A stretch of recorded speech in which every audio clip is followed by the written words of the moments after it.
instructions. But if you start teaching kids what their rights are, you are empowering them. Now they have a free mind. They can be a free thinker. They can think for themselves. They understand that, hey, yeah, my parents told me not to speak to the law, but my Fifth Amendment right says that I have the right to remain silent. So I have an actual choice. I'm not just following what my parents told me to do, which is very, very important because it makes a clear distinguishment for the child. The child needs to learn how to think for themselves. We have to start raising free thinkers. It's just that simple. Because if we don't, we're going to continue to get what we're getting right now. And that is a lot of youth who are lawless. They have no regard for the law. And with what I'm doing, they actually get to see both sides. Because I get to show them from a situational awareness standpoint, the side from the police officer, as well as the side from the person who's being stopped in the traffic stop. So we do real life scenarios and actual training with the children so that they can start to understand these things. This is very important because, again, it's something that's going to happen. Now, I want to give away a quick gem because this is what I teach all the children, and I'm hoping that you guys are taking this and take it back to children that you know. I always ask the children, can you tell me the one thing that makes you different from anybody else in the world? Now, most people are going to simply say, it's my mind, the way that I think. It's not a clear distinguishment. We can't prove that with an actual fact that you're different, but there is one way that you can prove that. That is your fingerprint.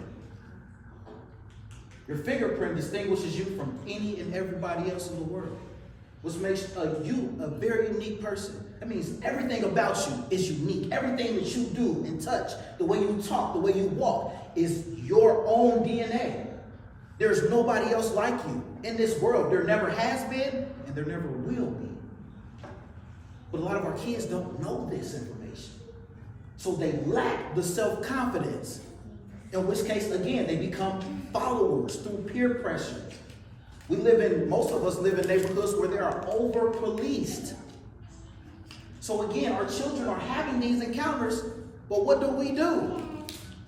Most of us, when we've had an encounter, how many people actually, and this is not a question that you guys have to answer, but when you had that encounter with the police, how many people went and actually learned the law after that? Most of us simply complain to our families or our friends, hey man, police, they did X, Y, and Z, da-da-da-da. We just have a conversation about it. And we go on about our day, and then it happens again, and then we do the same thing over again.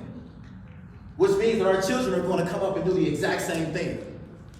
So it's a message that's being lost in the gap here. Because there's not many programs that are actually teaching the law. All right? So real quick, Hamilton County statistic, real quick, juvenile.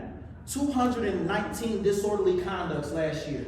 361 obstructing official business. 78 resisting arrest. 26 failure to IDs.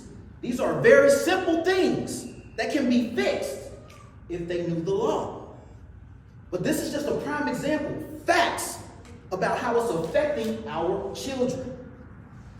I don't want to take up too much of y'all time, but I want to make sure that I'm very impactful. I'm very passionate about this because, again, I was called to do this. I can't shake it. It's on me. So when I speak, I'm very enthusiastic and I'm very passionate because, again, it's something that means something to me. And if I can be a solution for the children that look like me, then that's exactly what I'm going to do. So anytime I can come out and speak to people about these things, I do my best to make it there. So again, my name is Leon Washington III. My company is Helping All Inner City Read. I'm available for speaking engagements, youth programs, churches. Wherever you need me, I can be there.